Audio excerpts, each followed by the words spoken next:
Good morning, everyone. Welcome back to City Sewers. Today I have a helper in the kitchen and we're going to make some cheese. Now this is actually a French cheese that has a French name that I don't speak French very well, but it is called Fromage Facile, which means easy cheese in French. So we're gonna try it. You ready? Yep. Okay. Now it's a very simple cheese because right here in front of me is everything you're gonna need. You don't need any rennet. This is all stuff, I had to go to the store for the cultured buttermilk, but I already had lemons and milk and salts. Like, it's pretty straightforward. If you want a smaller amount of cheese, then you can just half everything that we are using today in this video. So we are going to use half a gallon of the milk and 2 cups of the buttermilk. And we need 4 tablespoons of lemon juice. This is a fairly hefty lemon, so I'm hoping that this has enough. If not, I have more lemons. Now, an important tool is your cloth. This is actually a flour sack towel because cheesecloth that you can buy easily at the store is actually too coarse. And so the holes are big enough that your curds are actually going to fall right through it and you'll lose a lot of cheese. So I have the flour sack towels because it's a very, very fine mesh. It'll catch all those curds for me. And we're going to line a colander with that for when we're ready to strain our cheese. Otherwise, you just need a good measuring cup and a thermometer. Thermometers are very important when it comes to cheese making because you have to very closely monitor your temperature.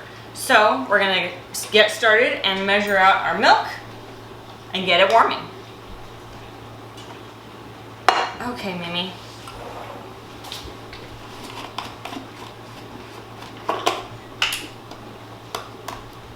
So how much milk do we need? We are going to do 2 quarts of milk. And this is whole cow's milk. It has been pasteurized, but it has not been ultra-pasteurized. You cannot make cheese with ultra-pasteurized milk because the ultra-pasteurized milk is actually at a higher temperature and it will actually break down the milk protein so that they will not form a curd. So you can use pasteurized, but not ultra-pasteurized. Okay. I'll have you pour it so I don't make a big mess. Yeah, it's a little heavy. So are we technically gonna Alright, you pour want to it pour all that to in? the top? Okay. Okay. That? That's 1 quart. How many do we need? 2? Yes, 2.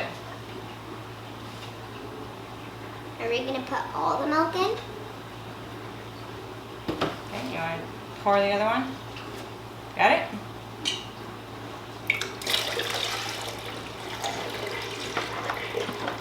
I got a little bit of milk on me. Oops. Alright. Now we're going to move our pot over to the stove and we're going to heat it on medium heat. We're going to keep a close eye on the temperature until it gets up to 175 degrees.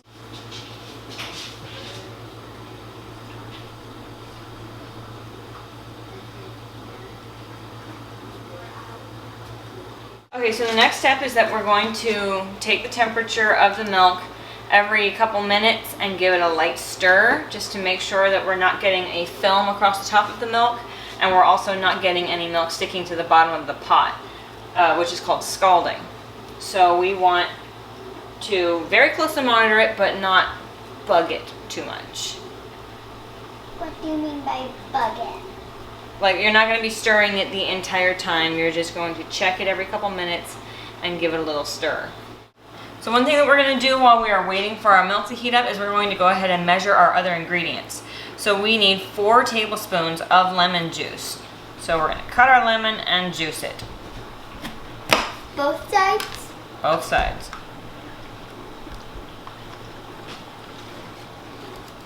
Is it hard to juice a lemon? It depends on the lemon. This one's not that bad. Alright, you want to come do the other side? Okay. Now you want to try and center the belly button on the lemon, right over the point, and push it down and turn. Push hard.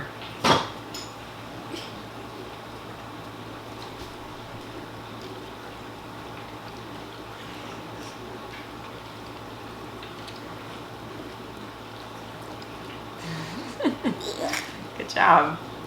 Okay, let's see how much we got. That's a lot. That's a 1/4 cup, which is the same as 4 tablespoons. Now let's check our milk temperature before we move on. All right, so I'm gonna give it a little stir. And I can feel that it's trying to make a little bit of a film, so I'm actually going to reduce the heat a little bit to keep it from scalding. Okay, now we check the temperature. 100. Do we need 105? We need 175. 75, so we gotta wait. Okay, so we're about 135 and climbing. So we can measure out our buttermilk and come right back. All right, so we're gonna use 2 cups of buttermilk. But not overflow it. This is a cultured buttermilk. Okay. Which means it speaks in French, right? It seems more thicker No, than grape. it means that it has been cultured with bacteria cultures. Mom, What? why does it seem more thick than cow milk? Because it is a little bit more thick. So when you make butter, you know how you have the cream and then you shake it, and you have butter, and then you have the leftover milk? Like when we make butter? When we make butter. That's the buttermilk. And now they've added some bacteria cultures to it so that they can eat and grow just like in yogurt. Yeah. So you know how yogurt goes from thin milk into that really thick creamy yogurt, right? Yeah. And that's because of the bacteria culture. Same thing is happening in the buttermilk. I mean, very similar thing. So it's a little bit thicker, and it has a little bit of a sour smell. Sour? Smell it. Yeah. All right, let's check our milk temperature.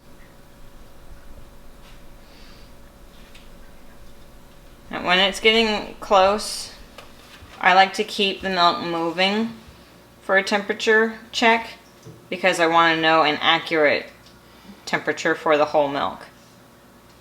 So we're still only at 146-ish.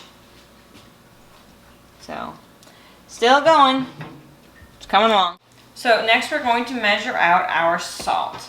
Now the recipe technically calls for a flake salt, and kosher salt is about the closest I have to like a real flake salt. They do have measured amounts, or you can do it to taste. I am going to pour a measured amount into a bowl and do it to taste so that I can gauge how much I'm putting in there. So at this point we need 1/2 teaspoon of kosher salt. That's flaky. Yeah, a little bit, huh? 2 more. 174. One more. God. You can do it. All right. Woo! Turn off the heat. 175. We made it. Now we're gonna mix these in right now, and I want you to stir it. And we want it all the way stirred, so. Oh, it's way thicker now. Sour. Okay, so we're gonna stir it kind of more like this, a little bit faster. Look at that, look at how fast that's coagulating. Ew. It's turning weird. That is curds and whey. Crazy, right? Yeah, it just went like poof. I'm gonna do this now. Alright. Poof. Now, once we've completely stirred it in, we're gonna leave it alone for 5 minutes. You want to set a timer for 5 minutes? Yep. I'm gonna move this actually off the hot burner. So it's not We're gonna hot. set a timer and leave it alone. Minute. Okay, so our curds and whey have sat undisturbed for 5 minutes. Now I'm going to disturb it. Move it over here, and we're going to give it a quick stir before we drain it. Quick stir. just a quick stir.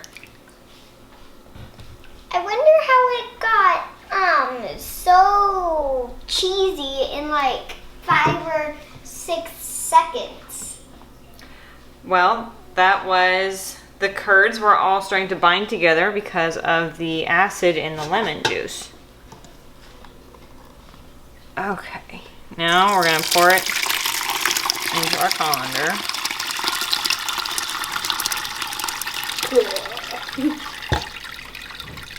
And let that drain for 1 or 2 minutes. It's now, getting lower. I do have this colander in a pot. It's not just a colander on the counter. So we're just gonna leave this alone to drain for about a minute or 2. Okay, so our milk has, or our curds and whey have been draining for a little bit. And I think that we may be ready for salt. Let's see. Can I put in the salt when you're ready? Yes, you can.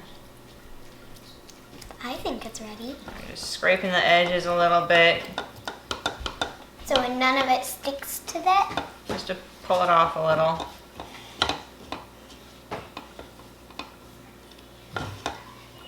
Okay. All right. Salt queen. What I want you to do is, instead of dumping it, I want you to just try and sprinkle it across the whole surface of the cheese, okay? Like that? No, not pinch it. Oh, Look. right. So you can shake the bowl. Okay.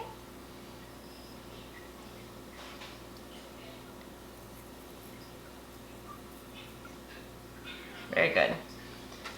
Now I'm going to fold it in. And salt will actually help draw more liquid out of the cheese. Well,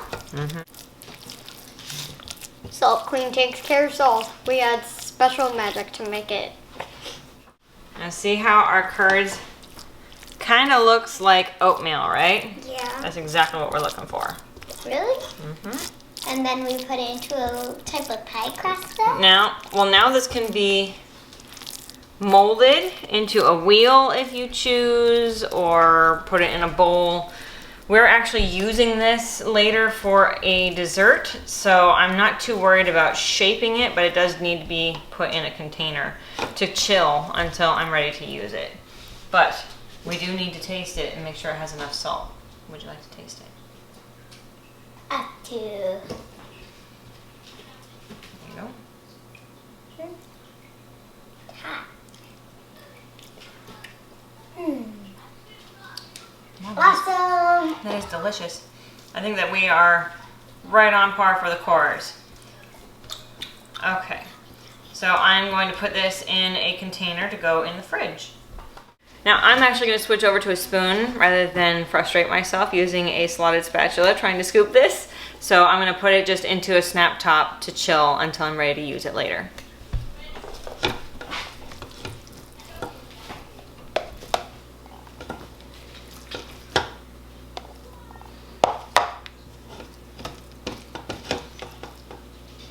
So we technically want to scrape it all off the cloth Yep. and get it all into the container.